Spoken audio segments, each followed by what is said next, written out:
Hey everybody, welcome back to RPG Imaginings. Today I want to talk about a couple main reasons why Traveler is my science fiction role-playing game of choice. And in order to make an argument for this, I'm going to use the most recent Aliens splat book for Traveler, Aliens of Charted Space Volume 3. This was sent to me by Mongoose. I'm really grateful for the folks at Mongoose for our partnership, and I'm really excited to be showcasing Traveler on the channel.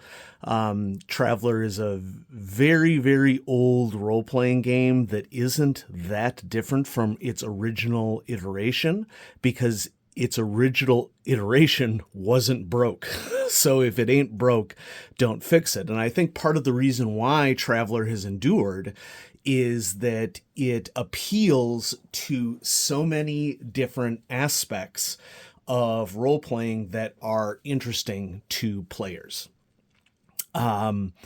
The other supplement that I'm going to use to demonstrate why Traveler is my role-playing game of choice is the scenario we just finished in my small little online play group. Shout out to Matt and to DJ, who are my players in that group, and I ran them through Reach Adventure 5, the Borderland run, and I think that this scenario is really indicative of what Traveler can do that truly makes it a science fiction role-playing game setting.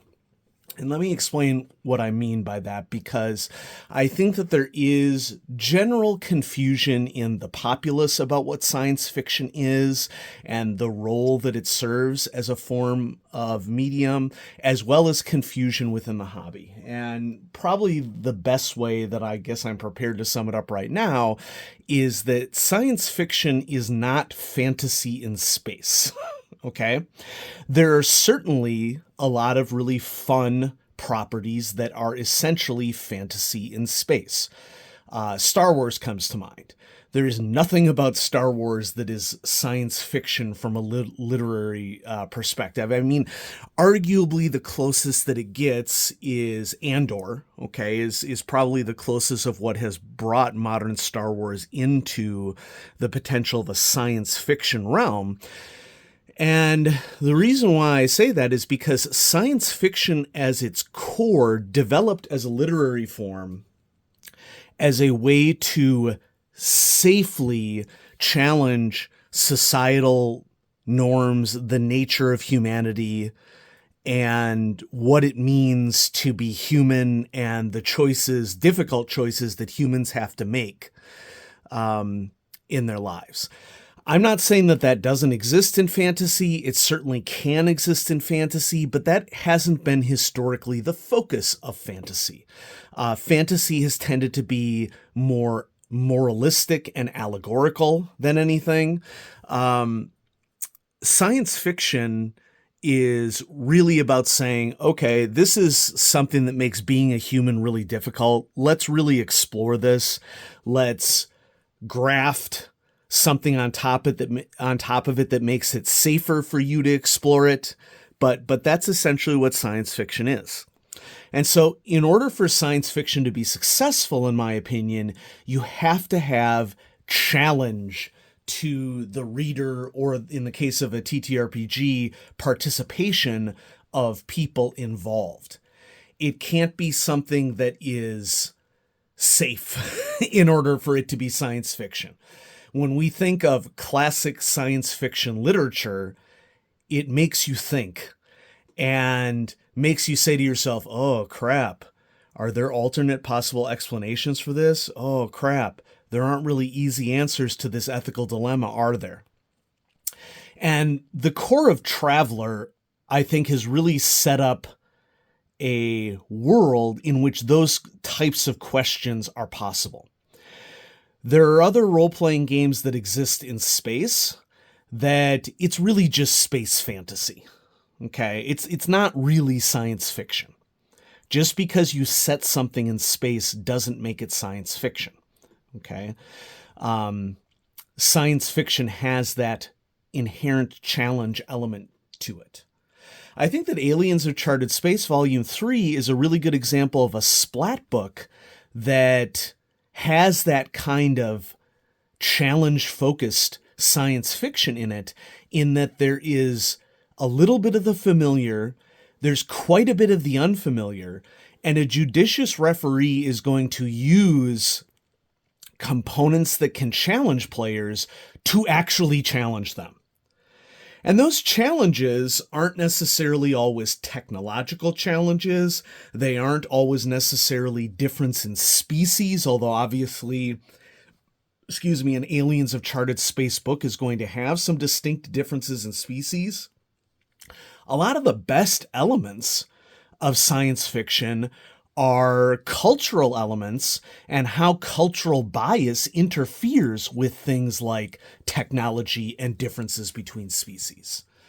When you think of like one of my favorite science fiction films that came out recently, I believe 2016, Arrival, wonderful film. I highly recommend it. Amy Adams, and Jeremy Renner, okay? Forrest Whitaker also makes an appearance in it.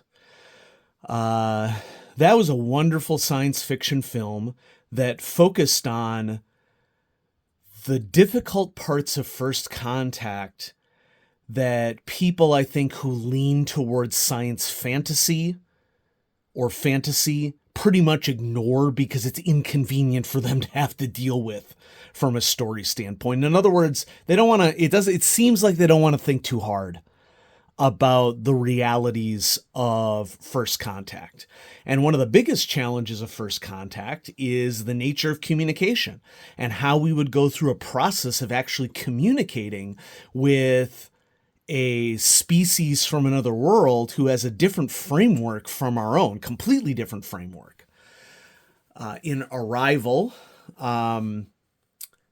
language is more pictograph based for the aliens, the heptapods. I'm not going to say anything else about that because I don't want to spoil it. Other examples is I would also recommend the recent novel by Andy Weir, Project Hail Mary, which is not his best novel per se. And I'm not saying that it's not subject to the same problems of a guy who obviously isn't a scientist writing for science. Andy Weir does a really good job of doing consultations for his work. But for those of us who are scientists, it is very evident to us that he isn't a scientist. Kudos to him for doing his research. But the problem with a writer who is interested in science but doesn't have any training with science is that lack of training in science is immediately observable to those of us who've trained to think scientifically. The Martian is a perfect example. I love The Martian, don't get me wrong, but everybody and their grandma who is a scientist, the first thing that came into their mind, and honestly, this is really the only really tough thing for The Martian. Weir did a great job, but, you know, for story purposes, he has to bend things a little bit, and the big bend in The Martian is that the Martian atmosphere and weather patterns are not significant enough to do what was done as the main driving force of the narrative. Okay, both gravitationally in terms of the density of the atmosphere. That's not how that works. Okay. And, you know, everybody likes different levels of realism in their role playing as well. I'm not saying that what I like is what other people should like. You should like whatever you want. I'm just telling you why Traveler is my game of choice. And so my first reason here in Aliens of Charted Space, I want to turn to the chapter about the orcas. Okay, because I think that the orcas are a really good example of a ton of challenge places that a really good referee can use to challenge their players and put them in serious ethical dilemmas and have to struggle to work with another species. Science fiction shouldn't just be military conflicts with spaceships that seem to all operate under the same military combat assumptions of humans at all times. So here's what I notice about the orcas in Traveller that I really think is just ripe fruit for the picking for a referee to really enhance their Traveller games. So the orcas are what are known as an elevated species in Traveller, which means that they were taken from their original natural evolved planet, Terra, and through a Solomani corporation, Genesis, they were uplifted to savant status, and it was the same project that resulted in the savant dolphins, and they became a spacefaring species as a result of that. So right out of the gate, you have something familiar, natural orcas who have been altered, and that's immediately a huge set of ethical dilemmas. Genetic modification ethical dilemmas, altering brain consciousness of a species, biological manipulation of a species. And I also just want to point out that this is then a spacefaring species that is not a two-legged bilateral symmetrical individual. They have bilateral symmetry, but they don't have legs, and they can breathe out of water, but they are still dependent upon water to keep their skin moist and to birth their young and to hunt, essentially. So that's just the beginning. So then you bring in the development of a culture surrounding this uplifted species. They develop into a matriarchal dictatorship, okay, or charismatic dictatorship as is described within the text. I think dictatorship is probably a strong word here. When we think of the term dictator, we would think of someone who is actively suppressing parts of its population that are different and have total control over things. I'm not really sure that dictator is the right word here, because everything that is described in the text here is mostly based off of family structures. And I'm not saying that a dictatorial family structure is a good thing, but since this developed amongst all elevated orcas, I think that that's a factor that you have to consider. So we have internal politics here that are ethical dilemmas in of itself. And we have challenges to human conceptions of sex in terms of how male and female orcas go about mating. Culturally, the orcas are isolationist and more aloof to other species, which I think is part of the reason why I would shy away from dictatorial as a term for them. Because it's not like they're seeking out other subgroups around them and attempting to subjugate them. It's more internal. So here we have a section on succoring, natural instinctive reflex to go to the aid of injured or endangered orca, rescue fever or succor syndrome. This is not something that would happen within a classic human dictatorship. And maybe that's the point in and of itself. Maybe this is a form of dictatorship that we don't really think of as humans because it takes on a different bent than human dictatorship. Now, next part of this that continues to lead into science fiction elements, which is the relationship between species and technology, is how you get a water-based species to travel the stars.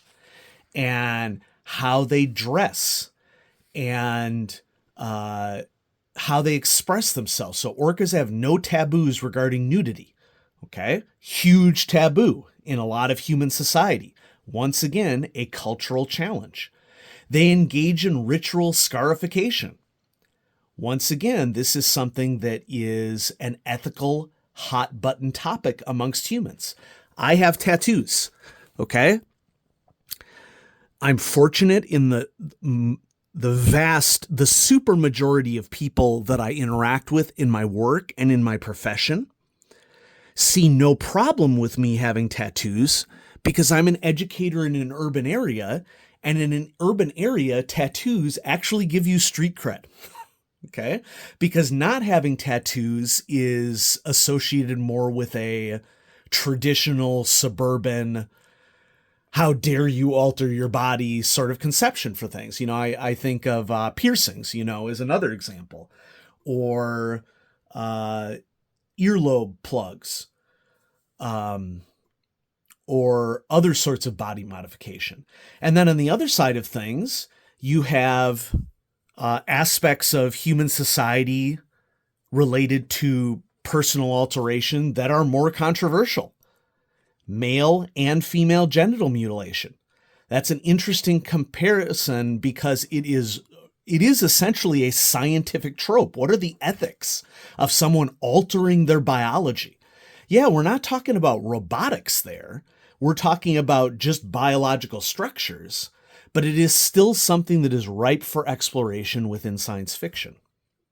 Okay, so orca ritual scarification is going to get you thinking about aspects of human mutilation, some of which people don't give a second thought about. Circumcision is an example. And some of them people get really upset about, like female genital mutilation in some African societies. Okay? Why are we upset about female genital mutilation in African societies, but we're not upset about male genital mutilation in Western societies? And obviously these things interact with religion as well. There's a whole bunch of different variables that are involved here. I'm not saying this to set an argument, or to have us argue. Please don't argue about this in the comments. The point that I'm making is that there are ethical controversies surrounding these things, and that makes a great science fiction role-playing game. Okay? There's a huge difference between a science fiction role-playing game in which you have laser shootout with other peoples in space that all mostly look like you, and species in a world that have undergone genetic modification, have their own independent cultural realities and family hierarchies and form of dress that would really challenge a human perspective.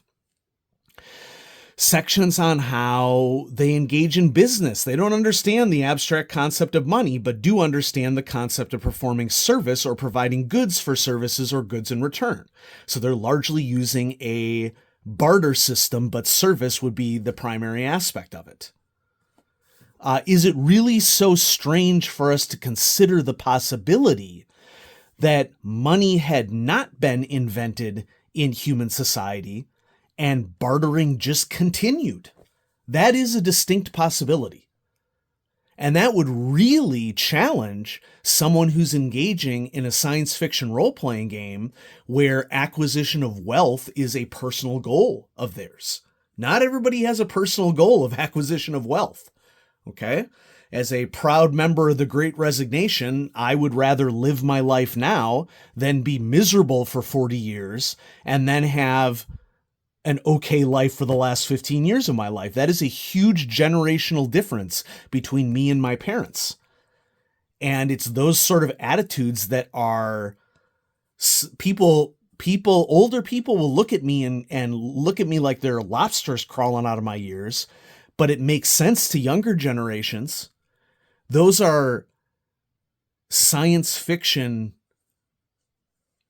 approaches to cultural variation. Military. The orcas can be quite militant, and conflict between clans and communities are not unheard of. Due to their hierarchical society, matriarchal, orca find adapting to life in the military of other races to be surprisingly easy, although they can sometimes have difficulty accepting orders from male commanders, because once again, they have a matriarchal society. Orcas often form their own militaries, although unlike many other cultures, their militaries tend to be along families' lines. Orcas associate rank with the position of an orca holds in a family, group, pod, and clan. Their rank structure has been adopted from human structures and modified to suit their needs. It is rare for orcas to join forces of other races, although it's certainly not unheard of for an entire orca family group to be enlisted into a military organization. Language, they speak Delphinese, the same language as dolphins, with a different dialect. Orca and dolphins readily understand each other. And while dolphins will make light of orca accents and dialects, they never do so in their presence. So this is another dynamic. We have two uplifted cetaceans from Earth that both essentially came from similar environments, although obviously an orca is going to have a different range than dolphins, slightly different range than dolphins within U.S. oceans. And Traveller has set up the dolphins to have significantly different cultural variations from the orcas.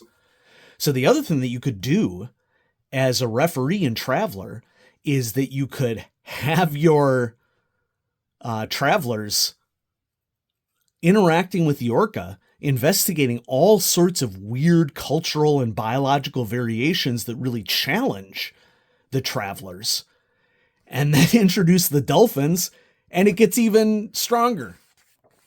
Okay? So here's information on the orca homeworld.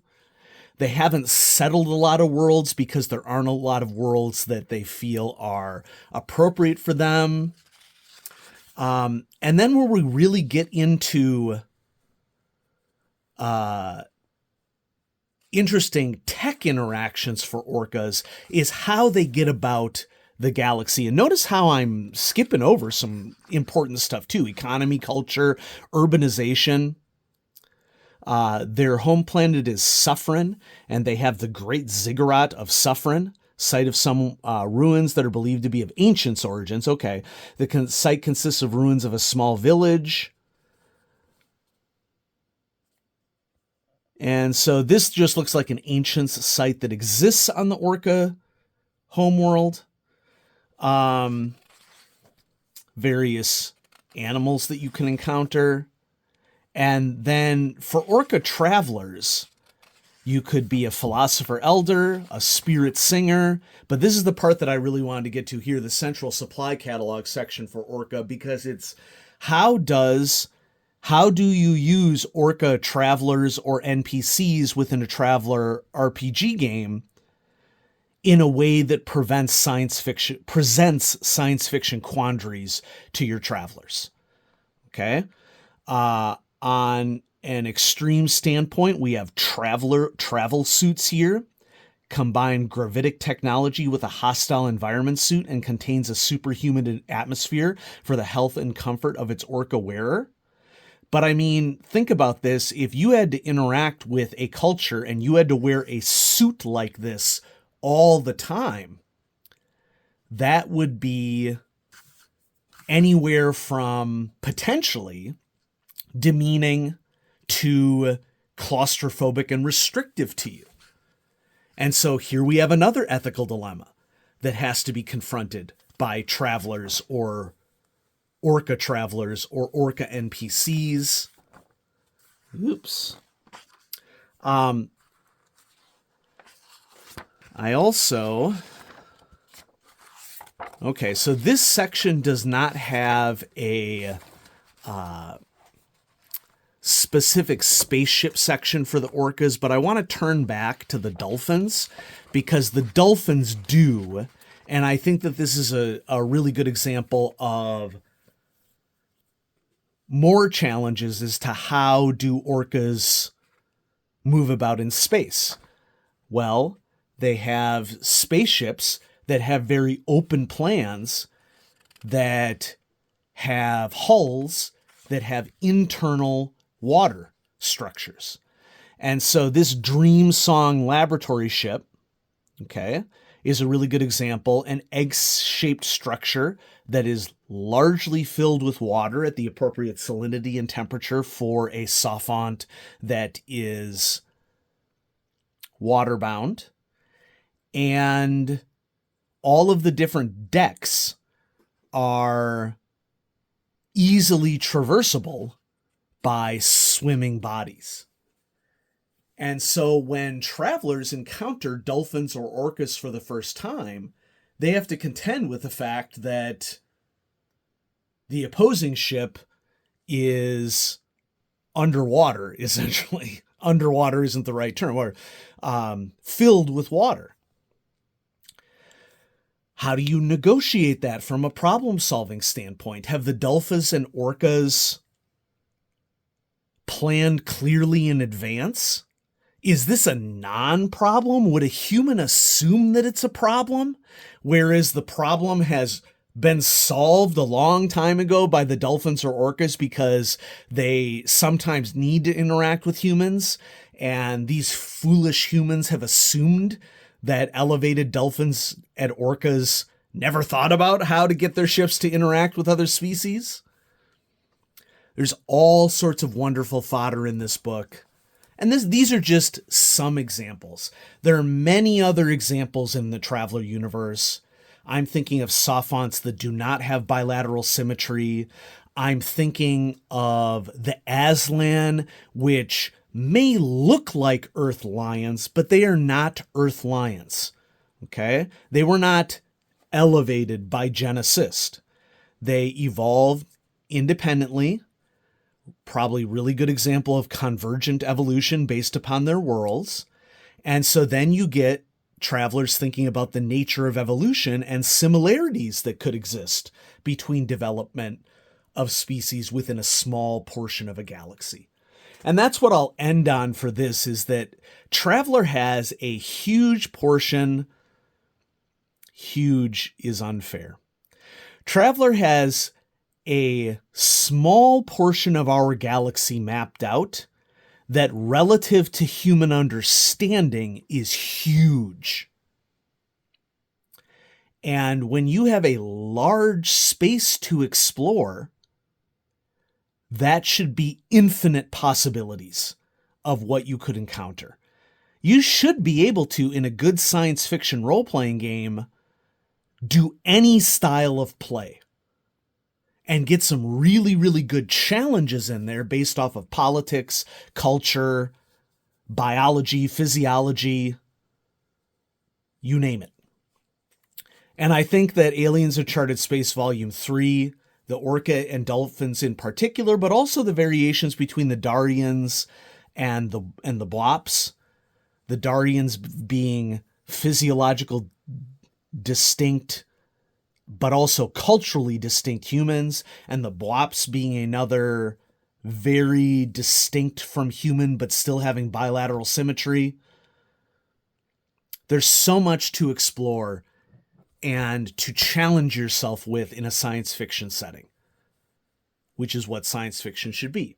Now, regarding the Reach Adventure 5 Borderland run, there are going to be some spoilers moving forward here, and so if you plan to run Reach Adventure 5, the Borderland run, I would recommend that you exit from the video now, because I will point out many specific aspects of this adventure.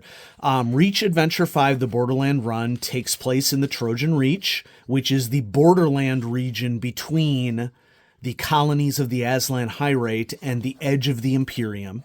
Okay, so Imperium is located up here. This is the border of the colonies of the Aslan Hyrate over here. And then we have some very famous aspects of the Traveller universe in the middle. The Drinax chain and the Borderland worlds right here. And in this adventure, it is basically the travelers get an offer to take cargo to Teoch. And it gets real challenging real fast in that their cargo isn't cargo at all, but a minor Aslan prince who has failed at an Ihatai takeover on Arunasir and is headed home for execution for failing his Ihatai and dishonoring his clan. And so from a science fiction standpoint, wonderful, because you have a species that is heavily focused on honor and land acquisition as its primary cultural means of gaining influence and or power. We have a Aslan who planned it and failed, but as the adventure scenario goes on, you find out that he was betrayed by a fellow clan member, and that's what allowed the human settlements on Arusadir to plan for the Ihatai and put it down. Now, it's noteworthy, I think, here that an Ihatai is not a takeover of an entire planet, nor is it a subjugation of another species population. It's just a group of Aslan going in, seizing space, like as in land area, and calling that space their own. Now, if you come from a perspective where you believe land can be owned or possessed by a species, that would be a very strange concept. But it's a concept worth exploring in a science fiction setting. And then we have this whole other added layer of culturally. Teliatorel, now that's how I pronounce it. His name is spelled, starts with an H. Aslan names are kind of unwieldy. Okay, here's his full name. He insists that people just call him Teliatorel. I decided that the H was silent. Htleitorl. Sounded good to me. Rolls off the tongue. So Teliatorel attempted this Ihatai. People don't know the circumstances of it, and now he's going to be executed for dishonoring his clan. And for the majority of the adventure, depending upon how the GM plays it, the referee, sorry, got to remember which game I'm talking about, that could change. He's pretty hopeless at the beginning, but as the travelers interact with them, there can be an alteration to his perspective. There are a lot of really good potential encounters that are included in this scenario, some of which I used, some of which I did not. My players were really, really good at rejecting optional encounters that sounded really fishy.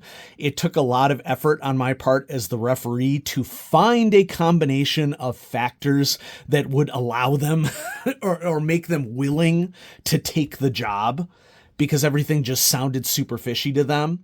So for example, this landing on Argona and ice world that they have to navigate a starship through the ice, they're like, yeah, we're not doing that, not worth the job. Okay, so I shifted that portion to another world. I had them be contacted through other different means. There's information here on the Borderland region, also known as the Void's Edge Cluster, so that you can flesh out the worlds that they go to, many of which are explored in the scenario. If they decide to help transport Teliatorel back to his home planet, there are various incidents that can be involved in of others trying to track Teliatorel down. My players did a fantastic job of really putting detail into a plan that would really throw off pursuers.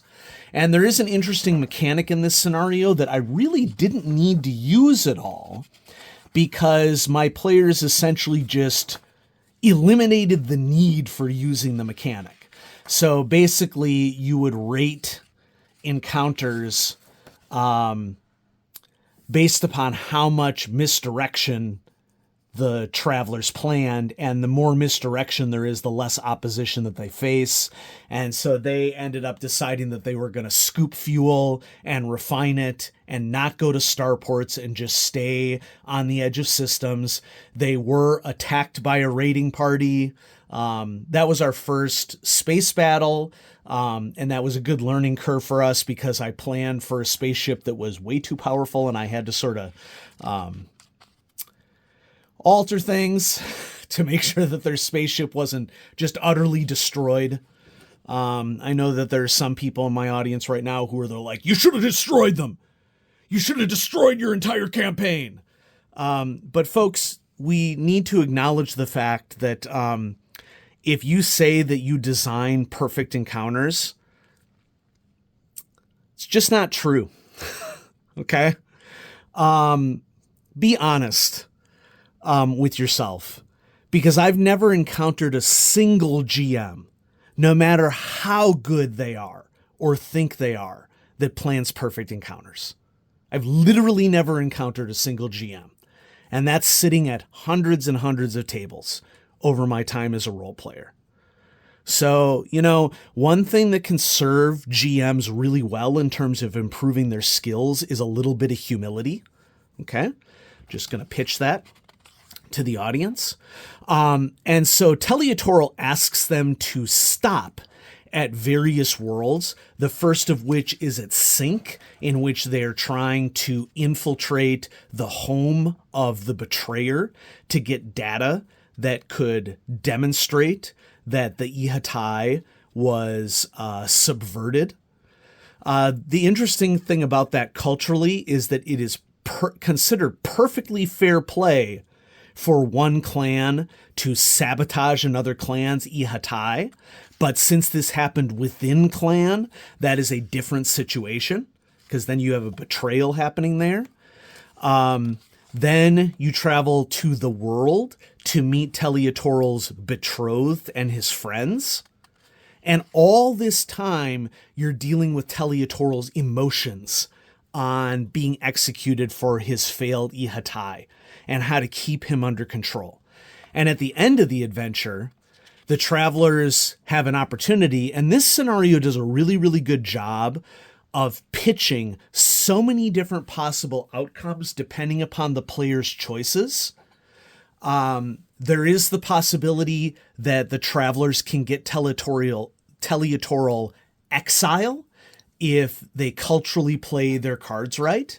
And so I drop various hints. There's an NPC in our group who is an archaeologist and a xenologist who gave them some tips on how Aslan culture works to the best of her knowledge.